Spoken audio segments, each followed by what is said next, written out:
OK, maintenant, donc là, ça va revenir à ce que je vous disais précédemment, l'importance de savoir s'associer. Donc pour atteindre des objectifs ambitieux et réaliser des projets un peu complexes, vraiment, la collaboration, je vous jure, c'est un plus. Normalement, vous allez en parler ou à votre meilleur ami, si vraiment il a les mêmes... Parce qu'on dit meilleur ami, c'est qu'on a à peu près les mêmes centres d'intérêt, etc., etc. Donc, ou ça va renforcer quelque chose en vous, donc en votre relation, ou sinon ça va tout casser.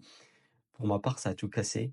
Tout ce qui était argent, etc., c'est un peu monté à la tête, mais pas pour tout le monde. Là, par exemple, je collabore avec une personne.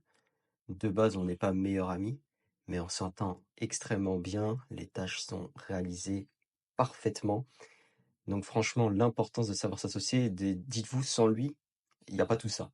Il n'y a pas toute la school. Donc franchement, savoir s'associer, c'est vraiment un atout. Déjà, c'est un gain de temps. La collaboration permet de partager les tâches et de répartir le travail.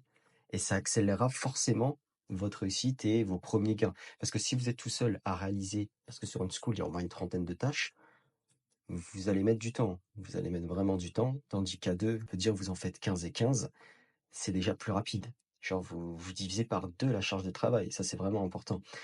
Ensuite, tout ce qui va être la synergie et l'innovation.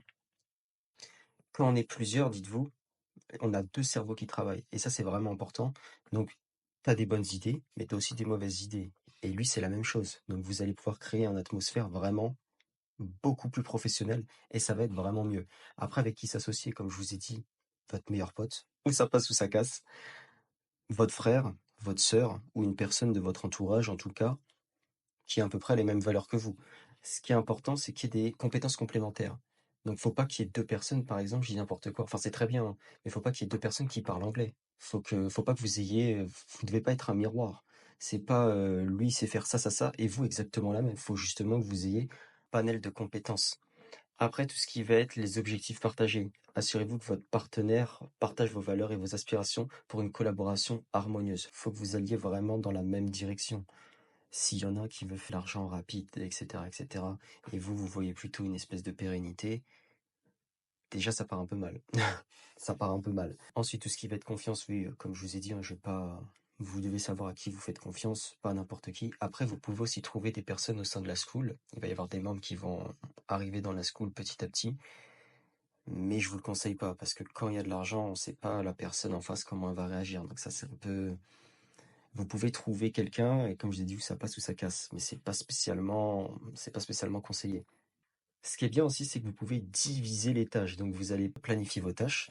Vous allez définir clairement les objectifs, la date à laquelle il faut les réaliser, et surtout, genre, quel membre fait quelle tâche. Donc ça, c'est super important. Mettez-vous pas à deux pour faire une tâche. Vous perdez du temps. Et puis surtout, vous allez vous reprendre à chaque fois. Ouais, non, moi j'aurais fait ça. Ouais, non, moi j'aurais fait ça.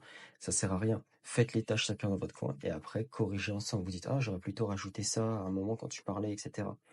Après, la délégation. Ça, c'est aussi important. Vous allez devoir attribuer les tâches aux personnes les plus compétentes pour optimiser tout ce qui va être la qualité de travail. Donc, en gros, par exemple, on imagine que vous faites une school sur la niche des cours spécialisés, tout ce qui va être anglais, etc.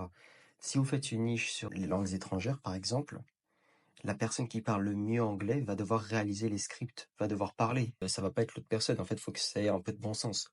Et après, vous faites un suivi régulier, genre par exemple, tous les dimanches, on se voit, déjà on se paye de tout le travail qu'on a fait la semaine.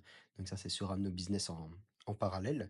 Et bien vous, dites-vous, c'est la même chose. Tous les dimanches, par exemple, vous allez devoir vous voir, discuter des objectifs, changer ce qui va pas, améliorer des choses, améliorer des slides, améliorer la syntaxe. Bref, il y aura plein de choses à faire. Et vous fixez vos objectifs pour la semaine qui arrive. Bah là, la semaine qui arrive, on va devoir faire telle tâche, telle tâche, telle tâche. Toi, tu feras ça et moi, je ferai ça. C'est comme ça que vous allez devoir vous organiser pour créer une school prospère.